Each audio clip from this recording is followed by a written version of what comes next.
वो कहते हैं ना कि सच बोलने वाला हमेशा बुरा बन जाता है, क्योंकि सच इतना कड़वा होता है कि उसे सुनने वाले जो इसे जानते हुए भी अनदेखा करते हैं वो इसे बर्दाश्त नहीं कर पाते। ऐसा ही कुछ हुआ वृंदावन के संत श्री प्रेमानंद महाराज के साथ, जब उनका एक प्रवचन वायरल हो गया। इस प्रवचन में उन्होंने समाज के कड़वे सच को उजागर किया, लेकिन उस सच को सुनकर हमारे महान टीवी चैनलों को पता नहीं कहां मिर्ची लगी कि उन्होंने इस सच को तोड़ मरोड़ कर प्रेमानंद महाराज के खिलाफ एक गंदा प्रोपेगेंडा शुरू कर दिया।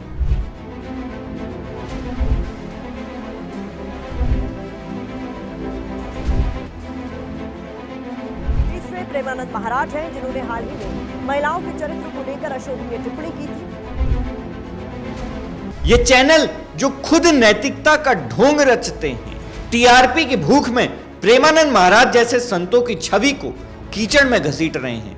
आइए इस साजिश का पर्दा फाड़ते हैं और इन ढोंगी चैनलों की असलियत आपके सामने लेकर आते हैं।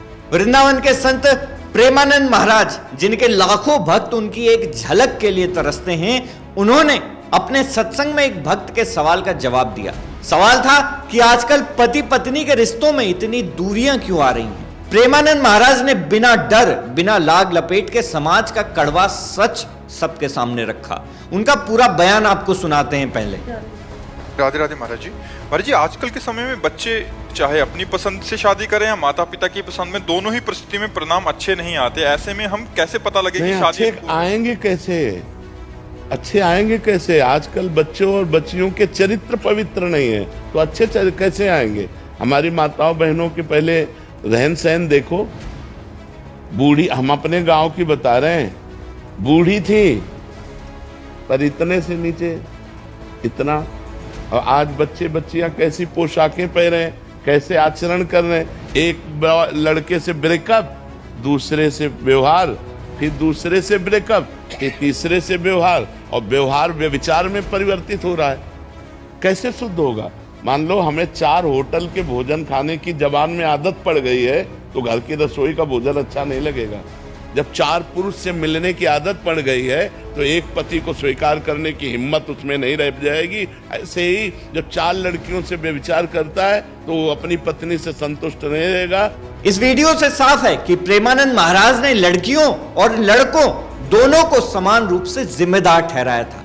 उन्होंने सनातन धर्म के मूल्यों, पवित्रता और एक निष्ठता और समर्पण की बात की। उन्होंने समाज में बढ़ती सिचुएशनशिप, बेंचिंग और लिव इन रिलेशनशिप जैसे गंदगी पर सवाल उठाया।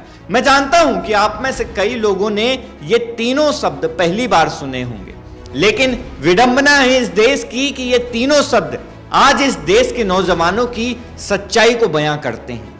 चलिए मैं आपको बताता हूं कि इन शब्दों का मतलब क्या है। पहला शब्द है सिचुएशनशिप।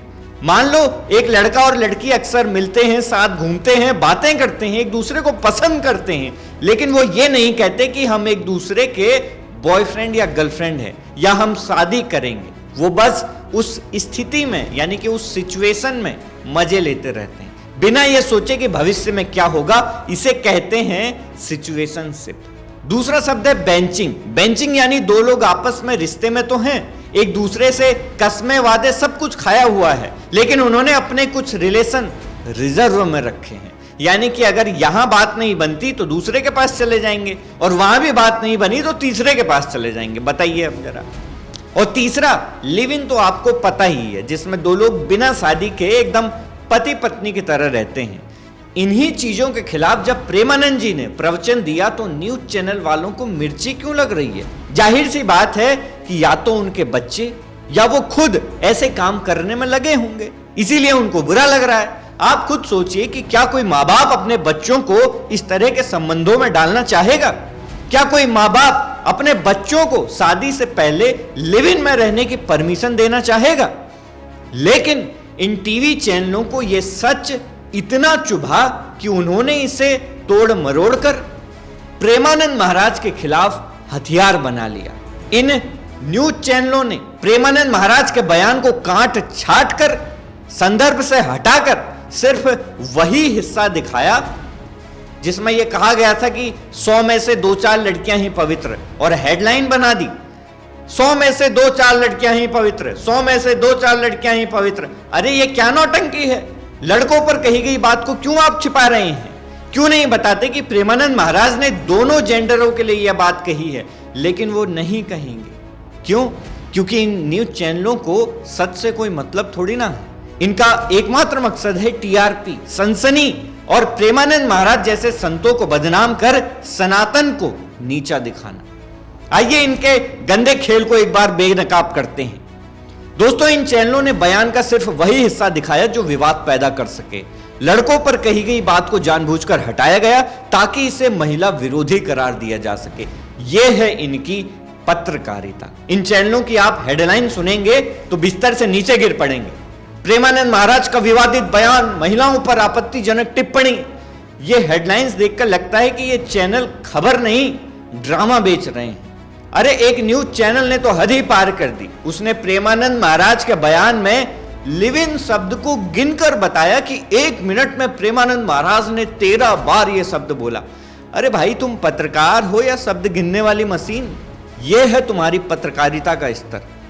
दोस्तों, ये न्यूज चैनल जो प्रेमानंद महाराज पर उंगली उठा रहे हैं, खुद उस नैतिक पतन का हिस्सा हैं जिसकी प्रेमानंद महाराज ने आलोचना की थी। इनके स्टूडियो में बैठी वो तथाकथित नारीवादी एंकर जो प्रेमानंद महाराज को कोस रही थी, क्या उनका अपना चाल चलन इतना पाक साफ है? अरे ये वही लोग हैं जो लिव इन रिलेशनशिप, एक से अधिक पार्टनर और नैतिकता को ताक पर रखने वाली जीवन शैली को आधुनिकता का नाम देकर बढ़ावा देते हैं। और जब कोई संत इस गंदगी पर सवाल उठाता है तो ये लोग बिलबिला उठते हैं, इन्हें मिर्च लगने लगती है। क्यों? क्योंकि प्रेमानंद महाराज का सच इनके पापों को नंगा कर देता है। ये चैनल सनातन धर्म और इसके प्रचारकों को बदनाम करने की साजिश का हिस्सा है। प्रेमानंद महाराज जैसे संत जो समाज को सही रास्ता दिखाते हैं, इनके निशाने पर हैं, क्योंकि ये लोग नहीं चाहते कि समाज भारतीय संस्कृति की ओर वापस लौटे। ये वही चैनल हैं जो दिन में महिला सशक्तिकरण की बात करते हैं और रात में उसी सशक्तिकरण के नाम पर अश्लीलता को बढ़ावा देते हैं। इनका नारीवाद सिर्फ दिखावा है जो टीआरपी के लिए इस्तेमाल होता है। अरे फिल्मी सितारों और पति पत्नी की खबरों को आपने नहीं देखा कि ये लोग किस तरह की हेडलाइन चलाते हैं ताकि इनको एक क्लिक मिल सके? ये लोग प्रेमानंद महाराज के बयान को महिला विरोधी कहकर बदनाम तो कर रहे हैं, क्योंकि ये उस कड़वे सच को बर्दाश्त नहीं कर पा रहे जो उनकी गलत हरकतों पर चोट करता है। ये लोग खुद लिव इन, व्याभिचार और एक से अधिक पार्टनर जैसी चीजों में लिप्त हैं और प्रेमानंद महाराज का सच इनसे बर्दाश्त नहीं होता। प्रेमानंद महाराज ने जो कहा वो समाज का कड़वा सच है। उन्होंने न लड़कियों को निशाना बनाया न पुरुषों को, बल्कि उस गंदी जीवन शैली को निशाना बनाया जो हमारे परिवारों, रिश्तों और संस्कृति को नष्ट कर रही है। लेकिन टीवी चैनल और उनके चाटुकार आलोचकों ने इस सच को दबाने के लिए प्रेमानंद महाराज के खिलाफ गंदा प्रोपेगेंडा चला दिया। ये लोग चाहते हैं कि समाज नैतिकता के रास्ते पर न लौटे, क्योंकि ये लोग खुद उस गंदे दलदल में डूबे हुए हैं। दोस्तों, समाज को चाहिए कि इन ढोंगियों की साजिश को समझे, प्रेमानंद महाराज के बयान के गहरे मर्म को ग्रहण करे और सनातन धर्म के मूल्यों को अपनाएं। और जो लोग इस सच को बर्दाश्त नहीं कर पा रहे, वे अपनी गलतियों को छिपाने के लिए प्रेमानंद महाराज पर कीचड़ उछाल रहे हैं। लेकिन सच हमेशा जीतता है और प्रेमानंद महाराज का सच इन ढोंगियों को आईना दिखा रहा है। आपका क्या मानना है इस मुद्दे को लेकर? क्या भारत के लोगों को अपने सनातन प्राचीन ऋषि मुनियों के ज्ञान के हिसाब से चलना चाहिए या पश्चिमी देशों से आई दिखावटी जीवन शैली और स्वार्थ के सिद्धांत पर? अपना जवाब हमें कमेंट बॉक्स में जरूर दें। मैं हूं उमेश द्विवेदी और आप देख रहे थे सरकारी मंथन। नमस्कार।